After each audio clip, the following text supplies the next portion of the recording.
Let's talk electricity. More specifically, let's talk electricity price increases. Eskom are asking for a huge increase. To give us details and OUTA's position on the Eskom price increase, I'd like to say hello to Brendan Slade, Legal Project Manager at OUTA. How's it, Brendan? How's it, Tom? Thanks for having me. It's always a pleasure, man. So listen,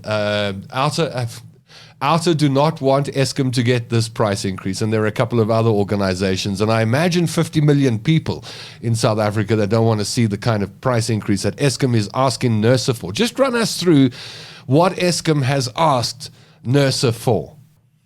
Well, as we are sitting here doing this interview, Tom, we are going through stage 6, stage 5 load shedding. So there is a very, very good reason for people to be angry at what's going on. In the meantime, Eskom has approached NERSA for a price increase of roughly 38% that would, if it's approved by NERSA, would be applicable from the 1st of April next year. So that is money on top of what they are already charging us. We are struggling to keep the lights on, obviously. We are struggling to put food on the table. Fuel is going up. That's not helping. And now we've got this massive electricity increase staring us blindly in the eyes. The other problem is Eskom is not providing the services. So effectively, we would fit the bill for not receiving electricity in the first place. That's completely unacceptable. It's a crazy situation, and the big question mark for me is why such a big increase? If you look at our inflation figures in South Africa, they're around 7%, and here's an increase of 38% that's been requested by Eskom. How do they justify that? The issue lies with their current generation fleet primarily, because the bulk of our current electricity is generated through coal. And what Eskom is doing at the moment is these costs are distributed among the maintenance issues of these aging coal fleets.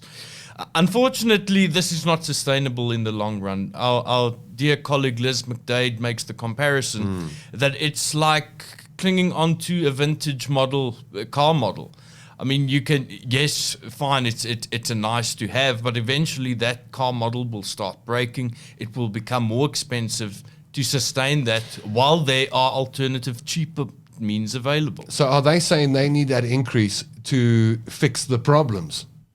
Amongst other things, that is their main issue, that they want to use the money from the consumer to fix what is currently a complete mess. Now, by now, most South Africans know that if an organization like Eskom and SOE like Eskom want a price increase, they have to apply for one. They go to NERSA and they say, we'd like this price increase. And by now, most South Africans know that their public participation hearings, or the public at least, get to have a say in all of this. Just describe what's happened so far with public participation on this price increase. Public participation, I'll just add a question mark behind that. It's quite abysmal. We do think that NERSA and Eskom themselves could have done much more to get the public aware of what's going on, to get the public aware of the numbers behind this particular application.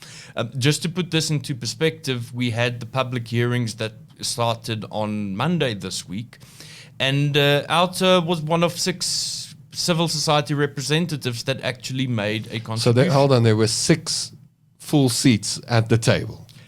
And no more, out of 50 million people in South Africa.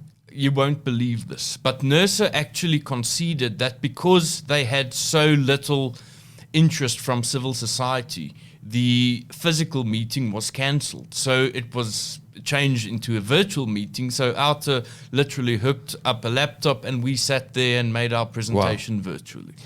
Here's what amazes me is in a country with, how many, 30 to 50, we're not quite sure of the exact number, but tens of millions of people, all affected by electricity supply problems, all affected by massive price increases, everyone in South Africa feeling the pinch, that when something so important like a 38% increase on electricity tariffs is discussed, we're not there, which makes me think it's up to organizations like OUTA to save the day on behalf of South Africans. So, I mean, you're a legal project manager. I can guess where this is going. But what is OUTA's position on this 32% increase, or 38% increase? Well, it's ridiculous. You cannot expect the public or the taxpayer to foot the bill for Eskom's failures. Eskom knew about the problems amongst its power plants, about the energy availability factors for a huge amount of years before it even approached NERSA. But the other problem is this isn't the first application of this nature we see. Eskom approaches NERSA on a yearly basis for the increases. On the same basis, just to clarify. And each and every time we observe that Eskom gets away with it. And Eskom knows that because there's Is that the history that they get the increases they want? They do get the increases that they want. And unfortunately, NERSA also lost a court case against Eskom recently for exactly this kind of strategy. So, but Eskom knows this, and Eskom is playing to the advantage of the lack of public participation. What do you think's going to happen? That's a loaded question, but I do think that an increase will be granted eventually, but not the increase we would necessarily like to see. What is OUTA going to do if it is the 38% increase that is granted by NERSA? Well, because NERSA is the energy regulator, it is also an administrator in terms of the Promotion of Administrative Justice Act. So every decision made by NERSA is subject to being judicially reviewed. So when that decision comes, we will then be put in a position to determine whether it was rational and whether it was in the interest of the public at the end of the day. So could OUTA fight it on behalf of South Africans? Of course we can. Well, that's comforting news in amongst all the bad news that OUTA has a seat at that table and that you're keeping your eye on it. Brendan, what are the time frames we need to look out for here? When is this supposed to be wrapped up? When will a decision be made so that South Africans know what NERSA's decision is and also know what OUTA's response is going to be? So, strangely enough, NERSA confirmed that South Africa would have clarity on its decision on Christmas Eve this year. So, hopefully, we get a good Christmas present with the lights on as well. However, Eskom has submitted additional documentation after the fact. And this is a lot of technical documentation that also needs to be consulted by people who wish to meaningfully participate. So it is not too clear at this stage how that will fit into the final decision making. But just from the bat, it would seem that the public now, running from Monday this week, has 14 days to comment on the additional documentation submitted by Eskom. But if all goes well, a decision will be on the table by Christmas this year. And then after that, the time starts running in terms of a judicial review application.